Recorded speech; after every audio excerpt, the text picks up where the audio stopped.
Hey everybody, we are now in week 4 of class. So by the time you watch this video, you will have 14 days left in your first Ashford class. So yes, in week 4, we take the learning patterns that we've been talking about in weeks 1, 2, and 3, and now we kind of look at strategies and ways that we can manipulate how we use those patterns. So if you have an avoid pattern, this week we'll think about ways that you can bump that use of that pattern up just temporarily if a work assignment, school assignment, or activity you're participating in requires it. Likewise, if you have strong patterns, there are ways that you can think about to dial those babies back a little bit and allow them to work more efficiently instead of being the pattern that always thinks it has to be used, whether it should be or not. The first part of our week, we look at 3 students, and it'll depend on the first letter of your last name which student you have. And I'll take just a minute to go through kind of each one. Our first student is Dan, and when people read through Dan's scenario, the very first thing they think is, oh, well, Dan totally needs to use some more sequence. The problem with that superficial assumption is that Dan, when you look at his patterns, is used first in sequence. So if Dan were to use more sequence, it would be like he set out to have 1 beer and he ended up drinking a 12-pack. So it's just way overkill if you have a use first pattern and use more of it. So what you need to think about if Dan is your student is, where's his problem? What exactly is causing his problem? And when you think about causing problems, you look in 2 places. One is for a very strong pattern, and the second part is for a pattern that is low, use as needed, or an avoid pattern. So when we look at Dan, you'll note that he avoids confluence, and he's darn close to avoiding precision as well. If he addresses those 2 problems, his sequence will be able to function better, and he will be able to do his work more efficiently and without feeling so frustrated. Our second learner is Cassie, and it's pretty obvious that Cassie has a precision problem. She's so focused on being right and being correct and being complete that she thinks it's better not to turn in anything than it is to turn in something that she doesn't think is absolutely perfect. And that is never a good idea. Even if you write 2 words on a piece of paper and turn it in for an assignment, you will get some credit. Now, not a lot, but you will get some credit. And some credit is always better than taking a 0 for an assignment. So when you look at Cassie, clue, precision is her problem pattern, think about the patterns that can help her dial back that pattern. And I usually rely on confluence or sequence to do that. But for somebody who's used first in precision, technical reasoning helps often, because technical reasoning is the pattern of short and to the point. And when somebody is used first in precision and that's causing them some problems, that's what they need to think about. How can I be short and to the point yet still meet the criteria of the assignment? Our last learner is Nia. And her case is a little bit unique because her strongest pattern is not the one that's causing her trouble. So she's a strong-willed learner, and if I remember right, her use first patterns are sequence, precision, and confluence. And although it is not her highest scoring pattern, when reading her story, you'll find confluence is her problem pattern. So what Nia needs to think about is how she can leverage the other patterns she has so that confluence is not such a problem for her.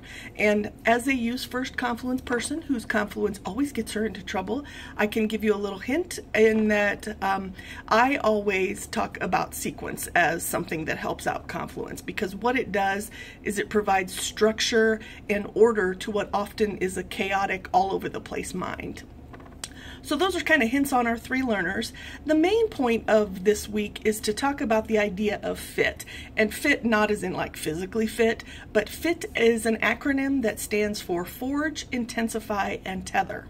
So forge is exactly what you'd think it'd be, and I think of forge on into battle when I think of forge. It's a really strong, heavy push, and it is almost exclusively used for avoid patterns. If you do not have an avoid pattern, you do not forge anything. Intensify is sort of like, oh, I'll work on this one assignment today and then saying, oh no, I'll work on 2 assignments today. So it's just a teeny tiny step up from what you're already doing. Intensify is perfect for patterns that are in the use as needed range. Use as needed patterns are there when you need them, they back off when you don't, but sometimes they need just a little help to get going. So intensify is generally used for use as needed patterns. Tether is exactly what you'd think. Tether is to tie something, and usually you tie it together with something else. Either, you know, a lot of people refer to tents, you know, you tether a tent. Well, you tether a tent to the ground. So tether always has 2 patterns in the relationship. And tether is almost always only used for very strong patterns, and so anything that is used first. You can tie 2 use first patterns together in a tether. You can tie a use first pattern with an avoid pattern, and that sort of brings them both into that use as needed category. Or you can tie a use first pattern to use as needed pattern. Same principle. Tether ties back those strong patterns. So I'll use myself an example, and as I've been saying for 3 weeks, confluence is my use first pattern that is always getting me into trouble. And whenever I talk about doing my work for class, I always talk about tethering confluence to sequence, because what happens is my mind is going in 27 different directions at the same time, and I'm always working on 15 things at once, and it takes me a while to get each one of those accomplished. So for school, I have very set deadlines. I have deadlines on Thursday and I have deadlines on Sunday. If I don't get those 2 deadlines met, I can be fired from my teaching job, and since I like it, I try to stay away from that opportunity. So what I do is I tether confluence to sequence, and I do that in a really simple way. I have a little green sticky note, it's about this big, and what I write on it is what I have to get done that day. So last week when I was grading your week 2 personal learning profiles, on Tuesday I wrote a little green sticky that said grade 5 papers, and I stuck it in the middle of my computer monitor so that when I sat down in the morning, that was the first thing that I saw. And what it did for me was it said, okay, hold yourself accountable. I can talk all I want. In my head, I can be like, oh yeah, I need to grade 5 papers. And I can think about it all day and do other things. But when I write it down, what that does is it triggers my mind to get that done. It's like a checklist of sorts. Sure, it only has 1 thing on it, but it's still a checklist, and it still compels me to do that. That is how sequence helps my confluence keep on the down low and allow me to get my work done. So I think that's sort of the 2 hints I wanted to give you for week 4. Like I said, you're 14 days from the end of class, and I'd say we're on the downhill slide, but when you're in a class that only lasts 5 weeks, there is no downhill, except for maybe the last day of class on Mondays. So I will see you in the forums, and I hope you have a fantastic week.